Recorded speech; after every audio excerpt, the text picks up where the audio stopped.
Chapter 113 of Spy Family was an interesting follow-up to the last couple chapters. Let's talk about it.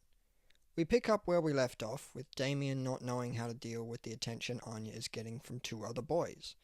Given how young the main cast of this manga is, I'd have to assume this drama stems from these kids trying to act older than they are, but whatever, it's a slice-of-life comedy manga, I don't need to think about it too much. I could, but that'd probably suck the fun out of it for me. Let's keep going and see where this plotline takes us. So Damien's fighting with himself, arguing his feelings, and then Becky steps in and stirs the pot, telling Damien fanciful stories of Anya being whisked away by a handsome prince.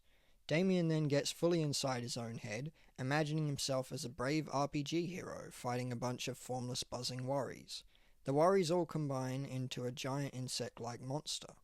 Damien tries to fight the monster, but his attacks do nothing, and he soon gets scared awake, revealing this was not a daydream that we transitioned to, but his nightmare from later that night. Damien's friends want him to open up to them, and he is too embarrassed to do so. So he does the old "my friend has this problem" routine, and it sends the other boys into a similar jealousy situation, surprised that Damien has a friend they don't know about. The boys check the library, uncertain of how to find the answers they are looking for, so they decide that the best course of action is to ask a grown-up. They ask Mr. Green, and he talks to them about how to handle jealousy.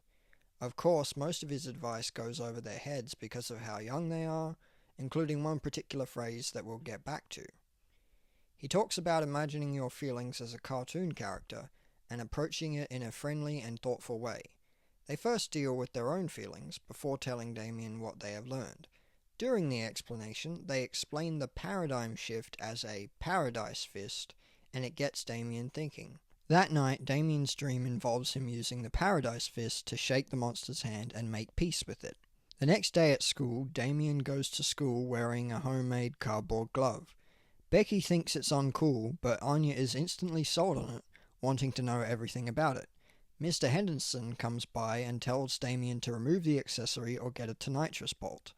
Later, in the teacher's lounge, Mr. Henderson and Mr. Green are talking, and Mr. Green talks about the life advice he gave the boys, which prompts Mr. Henderson to feel a little jealous himself. I will say I think Mr. Henderson has been rather inelegant in his approach to this little development. So that was Chapter 113, a decent chapter of Spy Family that explores jealousy in a fun and comical way. I don't have that much to say about it. It is one of those chapters that has me waiting to read the next chapter, rather than being that present for the chapter itself. Let me know what you thought of the chapter in the comments, and here's today's lyric quiz. When you try your best but you don't succeed, when you get what you want but not what you need, when you feel so tired but you can't sleep, stuck in reverse. Thank you for watching, see you in the next video.